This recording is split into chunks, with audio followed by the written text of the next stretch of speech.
6장 그리스도인입니다. 그리스도인. 그리스도인이라고 하는 의미, 신약 성경에 그리스도인이라고 하는 단어를 3번 정도 좀 나옵니다. 사도행전 11장, 26장, 베드로전서 4장에 보면 이 그리스도인이라고 하는 뜻이 뭐냐면 기본적인 그리스도인이라는 뜻은 그리스도이신 예수님에 대한 믿음에 대한 고백이에요. 그리스도인이라는 것은 그를 믿는다고 하는 고백을 뜻하는 것이고, 그리스도에게 속한 자, 또 그리스도를 닮은 자, 그리스도의 군사, 이런 의미로 쓰여지는 단어입니다. 그리스도인. 자, 그럼 그리스도인의 정체성입니다. 그럼 그리스도인이 뭐냐는 거죠.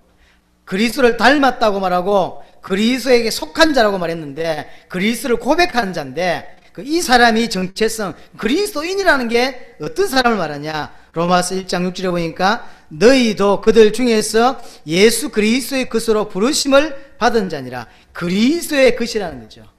이게 그리스도인이요. 그러니까 안디옥 교회 사람들이 그리스도인이라고 하는 칭호를 받게 되죠. 이 의미가 뭐냐면 저 사람들은 그리스도의 사람들이다, 그리스도의 것이다 라는 표현인 거죠. 그리스도의 것. 고린도전서 3장 23절에도 너희는 그리스도의 것이요 그랬죠. 갈라디아 3장 29절에도 너희가 그리스도의 것이면 그랬습니다. 그리스도의 것. 요한복음 17장 16절에 내가 세상에 속하지 아니함 같이 그들도 세상에 속하지 아니하였사옵나이다. 그리스도인이라고 하는 건 같은 표현으로 이렇게 번역을 달리 했어요. 원어의 뜻이 같은데 한국말로 번역을 이렇게 했다고. 같은 단어인데도. 뭔 말이죠? 그리스도인이라고 하는 의미는 세상에 속하지 않은 자, 세상에서 빠져나온 자라고 하는 거예요. 고린도전서 6장 19절 20절에 보니까 특별히 19절 너희 몸은 너희가 하나님께로부터 받은 바 너희 가운데 계신 성령의 전인 줄 알지 못하느냐. 너희는 너희 자신의 것이 아니라 성령의 전이요, 하나님이 우리와 함께 하시죠. 성령의 전, 또 너희 자신의 것이 아니라 값으로 산 것이 되었다 그랬어요. 하나님의 것이라는 거죠. 그리스도의 것라고 하는 의미가 그리스도인이라는 뜻입니다. 골로새서 3장 9절에 10절 보니까 너희가 서로 거짓말을 하지 말라. 옛사람과 그 행위를 벗어버리고 10절에 새 사람을 입었으니, 새 사람라고 할 때 그리스도인, 새 사람, 그러니까 세상에 속하지 않은 새 사람을 의미할 때 그리스도인이라고 표현을 썼습니다. 지식에까지 새롭게 하심을 받았다라고 볼 수 있죠. 베드로 후서 1장 4절에 보니까 이로써 그 보배롭고 지극히 큰 약속을 우리에게 주사 이 약속으로 말미암아 너희가 정욕 때문에 세상에 썩어질 것을 피하여 신성한 성품에 참여하는 자가 되게 하려 하셨느니라. 신성한 성품에 참여하는 자, 이게 그리스도인이죠. 분명히 바뀌었어요. 세상에 속했던 자고 마귀에 속했던 자고 내 의지를 따라갔던 자였으나 이제는 하나님께 속했고 그리스도에게 속했고, 그래서 신성한 성품에 참여하는 자가 되었죠. 골로새 3장 3절에 이것을 이는 너희가 죽었고 너희 생명이 그리스도와 함께 하나님 안에 감추어져 있습니다. 우리는 죽었고 우리의 생명이 하나님께 있는 그런 자를 그리스도인이라고 말합니다. 요한일서 4장 15절에도 누구든지 예수를 하나님의 아들이라 시인하면 하나님이 그의 안에 거하시고 그도 하나님 안에 거하느니라. 하나님 안에 있는 자, 이 말이 그리스도인이죠. 생각해 볼 게 많습니다. 교회만 다니는 사람들이 참 많아요. 그리스도인이 아닙니다. 그리스도에 속한 자, 그리스도와 함께하는 자, 그리스도에게 구속된 자, 다른 말로 세상에서 빠져나온 자, 이런 의미거든요. 우리가 그리스도인이다라고 표현할 때 그런 의미예요. 하나님께 속해 있는 자, 하나님의 말씀을 따라 사는 자. 그래서 그리스도인의 삶은 3번에 베드로전서 2장 21절에 보니까 이를 위하여 너희가 부르심을 받았으니 그리스도도 너희를 위해 고난을 받아서 너희에게 본을 끼쳐 자취를 따라오게 하려 하셨느니라. 그리스도를 따라가는 거죠. 자취를 따라오게 하려 하셨다 그랬어요. 이게 그리스도인입니다. 우리는 내 생각, 내 의지를 따라 사는 게 아니라 하나님께서, 특별히 그리스도께서 행하신 걸 보고 그걸 따라가는 사람들입니다. 그게 진짜입니다. 그게 그리스도인입니다. 갈라디아서 3장 11절에 또 하나님 앞에서 아무도 율법으로 말미암아 의롭게 되지 못할 것이 분명한 이는 의인은 믿음으로 살리라. 그리스도인은 어떻게 사냐? 믿음으로 살아요. 그렇죠? 믿음으로 사는 거예요. 조건에 맞게 사는 게 아니라 믿음으로 사는 게 그리스도인입니다. 믿기 때문에 또 그렇게 사는 것이죠. 에베소 4장 12절 13절에 보니까 이는 성도를 온전하게 하여 봉사일을 하게 하며 그리스도의 몸을 세우려 하심이니. 그리스도의 몸, 교회죠. 우리 공동체를 의미합니다. 진짜 성도는 교회를 유익하게 하죠. 복음을 유익하게 합니다. 이 말이 결국은 오늘 오전에 했던 메시지하고 통하는 거예요. 진짜로 복음을 사랑하는 자는, 복음을 아는 자는 복음이 유익되고 전도에 유익하고 세계복음에 유익한 대로 행동합니다. 모든 것이 가하나 내게 가한 것이 아니요, 모든 것이 옳으나 내게 옳은 게 아닙니다. 복음에 유익하고 하나님께 영광이 되는 것이 내게 옳은 것이지 좋은 것이 결코 좋은 것은 아니죠. 그리스도의 몸을 세우는 거죠. 그래서 온전한 사람으로 이루어가는 것이고, 그래서 장성한 분량이 충만한 데까지 이른다고 표현하고 있습니다. 로마서 14장 8절입니다. 우리가 살아도 주를 위해 살고 죽어도 주를 위해 죽는다. 이게 우리여야 합니다. 많은 갈등이 있을 수 있고요, 또 많은 고뇌가 있을 수 있죠. 왜냐하면 성령의 인도를 받고자 하는 마음이 우리에게 있잖아요. 그러니까 성령의 인도를 받고 싶어 하는데 반대로 육신이 있고 육체가 있다 보니까 자꾸 세상의 기준을 따라 살고자 하는 어떤 의지가 또한 있습니다. 이 사이에서 우리가 살고 있는 거예요. 늘 승리할 수는 없다 할지라도 성령의 인도 받는 것이 옳고 그것이 맞다라고 하는 깊은 믿음은 있어야 됩니다. 그래야 실수 속에서도 계속 성령의 인도를 따라가게 돼 있어요. 사람이 성령의 인도를 잘 받다가도 결정적일 때 안 받는 사람이거든요. 반대로 쟤는 참 성령의 인도를 안 받아 라고 하는데 결정적일 때 받는 애도 있어요. 신기하네 그런 애가 있어요. 그죠? 중요한 것을 중요하게 여길 줄 아는 사람이 있어요. 우리 티켓팅을 하시는 한지호 선교사님이, 이 사람이 그래도 기도하시는 것 같다는 생각이 가끔 들 때가 있어요. 왜냐하면 왜 해외 사이에 어떤 건 중요하고 어떤 건 덜 중요하고 어디 있습니까? 다 중요합니다, 사실은. 그럼에도 불구하고 의미 있는 일들이 일어나고 의미가 부여되는 데가 있어요. 똑같이 중요하지만 고사리가 더 중요하고 여기가 중요한데, 똑같이 중요하지만 하나님이 지금 일하시는 장소가 있고 의미를 부여되는 데가 있어요. 근데 희한하게 그 한재호 선교사님은 그때 꼭 와요. 이런 일이 일어날 줄 몰랐는데 와 있어요. 아이고 장로님 오랜만에 오셨어요 하고 인사하고 했는데 집회 딱 끝나고 보면 신기하네.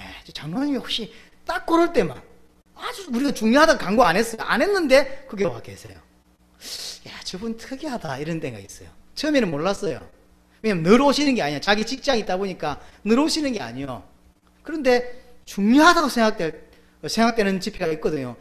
중요하다고 생각되는 집회인데 가보니까 시간표가 아니었던 데가 있죠. 별로 생각을 안 하고 갔어요. 집회고 당세복 사이니까 나갔는데 가보니까 아이고야 너무 의미 있는 데가 있어요. 그럴 때 꼭 와 있거든요. 신기하다. 저분 참 귀하다. 그럴 때가 있어요. 제가 그분 도움을 여러 번 받았습니다. 너무 감사하게도. 지금 해외 나갈 때 그분이 하나 있어서 굉장히 많이 위로를 받아요. 만약에 비행기를 놓치거나 문제가 생길 때 그분이 백업을 다 해줘요.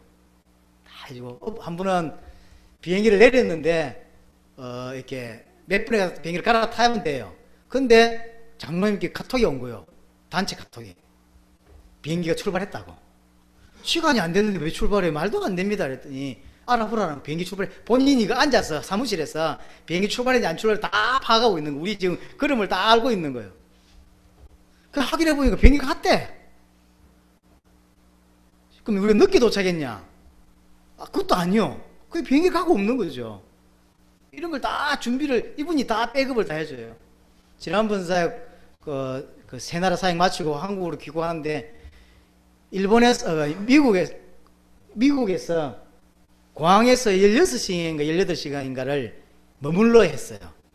호텔을 알아봐라. 날 보니 강의가 묻더라고요.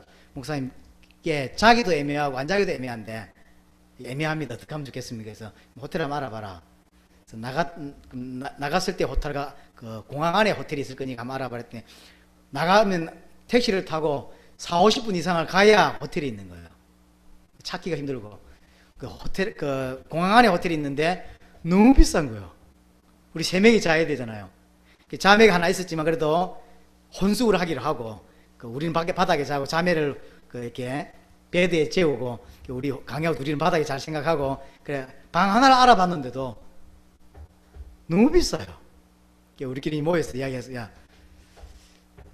어떻게 하면 좋겠냐 그랬더니 맛있는 거 먹고 그냥 객이죠 막. 그러더니 오케이 그러면 호텔 하지 말고 그 맛있는 거 호텔 잡을 돈으로 맛있는 거 사 먹자 해서 결국 맛있는 걸 사 먹었어요. 밥을 한참 먹고 있는데 한 여성이 연락이 왔더라고요. 호텔 예약해놨다고. 그래서 그 예약해놓은 거 우리가 들었거든요. 근데 왜 안 갔냐면 비싸니까. 그래서 안 간 거예요. 그 전에 사실 며칠 전에 연락이 왔거든. 근데 우리가 밥 먹으면서 호텔이 비싸고 했어. 그냥 맛있는 거 먹고 계기기로 했습니다. 신경 써서 너무 감사합니다 하고 카톡을 올렸더니 바로 연락 왔어요. 제가 계산했습니다. 이렇게 처음에 예약할 때 계산해놨다는 거예요. 호텔만 잡아준 게 아니라 고생한다고 본인이 돈으로 그게 제 기억으로 사실은 1-2만 원이 아니었어요. 10몇만 원. 하룻밤 5시간 6시간 자는데 10몇만 원을 내야 되는 거죠. 그래서 너무 아깝더라고. 그 10만만 그냥 먹자 이러면서 우리가 10몇만 원씩 먹지도 않았지만 그래서 그냥 그렇게 감사한 표현으로 카톡을 올렸더니 잘못하면 카톡 안 올리고 그냥 그 공항에서 잘 뻔했어요. 이분 도움을 참 많이 받아요. 우리가 이제 혼자 나갈 때가 있거나 또는 단체로 나갈 때도 변수들이 자꾸 생기거든요. 비행기를 놓치거나 비행기가 취소되거나 이런 케이스들이 너무 많아요. 단 한 번도 그냥 간 적이 없는 것 같아요. 차가 고장이 나든지 비행기가 안 오든지 꼭 있어요. 너무 싼 걸 타고 다녀서 그런가. 이번에는 캐나다 거쳐서 간다고 합니다. 캐나다 거쳐서 가는 건 처음인데 캐나다 거쳐서 아마 멕시코로 그 다음에 쿠바로 아마 들어갈 가능성이 많습니다.